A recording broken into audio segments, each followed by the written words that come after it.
एक बार गांव में एक बूढ़ा आदमी अपने पोते के साथ रहता था।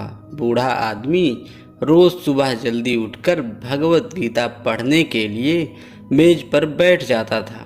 उसका पोता दादाजी की बहुत प्रशंसा करता था और अपने दादाजी जैसा बनना चाहता था। इसलिए पोता दादाजी की तरह सब कुछ करने की कोशिश करता था। एक दिन पोता अपने दादाजी के पास गया और कहा, दादाजी, मैं आपकी तरह रोज मेज पर बैठकर भगवत गीता पढ़ता हूँ, लेकिन मैं इसे ज़्यादातर समझ नहीं पाता हूँ और जो कुछ भी मैं समझ पाता हूँ, किताब बंद करने के साथ साथ मैं उसे भूल जाता हूँ। अगर मैं जो पढ़ता हूँ उसे भूल जाता हूँ तो भगवत गीता पढ़ने से मुझे क्या लाभ होता है। दादाजी एक कोयले की टोकरी पकड़े हुए थे।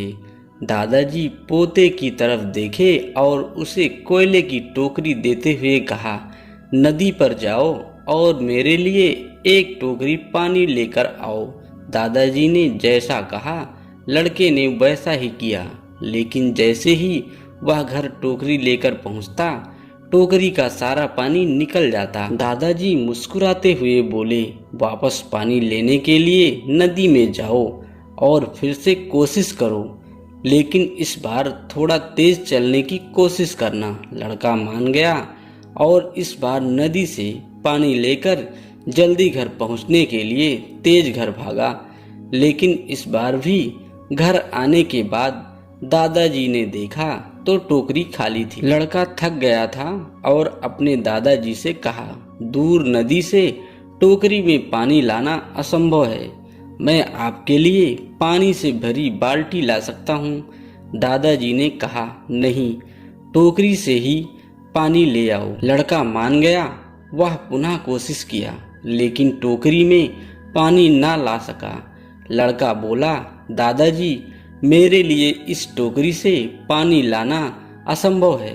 दादाजी ने उत्तर दिया, तुमको लगता है कि यह असंभव है, लेकिन जरा टोकरी को देखो। लड़के ने टोकरी को देखा।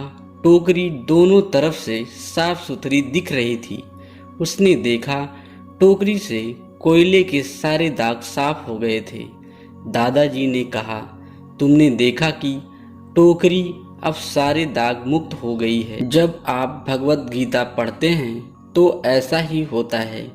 तुम जो पढ़ते हो उसे तुम समझ या याद नहीं रख सकते हो, लेकिन भगवत गीता के शब्द तुमको अंदर और बाहर से बिल्कुल बदल देगा।